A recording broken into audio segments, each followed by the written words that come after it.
যখন পাপের দিকে গুনার দিকে আপনার মন বেশি ধাবিত হয়ে যায়, ঠিক তখনই আপনি দুইটা জায়গায় সফর করবেন। একটা জায়গা হসপিটাল, 2 নাম্বার জায়গা কবরস্থান। হসপিটালে যাবেন, গিয়ে দেখবেন আপনার মতো কত দুনিয়াওয়ালা, কত টাকাওয়ালা, পয়সাওয়ালা লোকেরা, কোটি কোটি টাকা আছে, তাও আইসিইউতে তারা সামান্য একটা দিন আরামে থাকার জন্য হাহাকার করছে, আছে না নাই?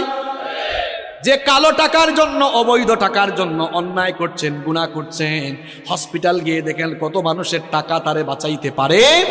একটু পর পর আইসিইউ থেকে লাশ বের হচ্ছে। এরপরে হাসপাতালে যাওয়ার পরেও যদি আপনার দিল নরম না হয়, তাহলে মাঝে মাঝে প্রেমবাগের কবরস্থানগুলোতে ভিজিট করবেন।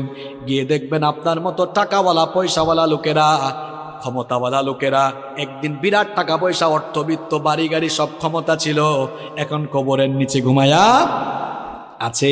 আমরা মনে করি আমাদের বউ আপন, আমরা মনে করি ছেলে মেয়ে আপন। আজকে মরে দেখেন কেউ আপনার আপন নয়, আপন কেবল একজন, তিনি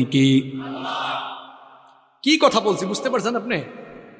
আপনি বলছেন আপনার বউ আপন, আপনার ছেলে মেয়ে, ভাই বোন আপন। আপনি এই মুহূর্তে মরে যান, বুঝবেন আপনকে।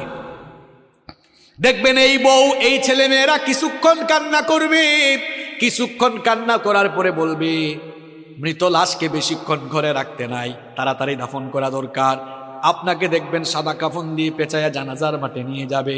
যে ছেলে মেয়েদের জন্য, দেখেন একটু আগেই বলেছি কেউ আপন না, এই ছেলে মেয়েদের জন্য বাড়ি গাড়ি করার জন্য, প্রপার্টি করার জন্য, সম্পত্তি কামানোর জন্য ঠিকঠাক নামাজও পড়েন নাই, অনেক সময় সঠিকভাবে আল্লাহর ইবাদত করেন নাই।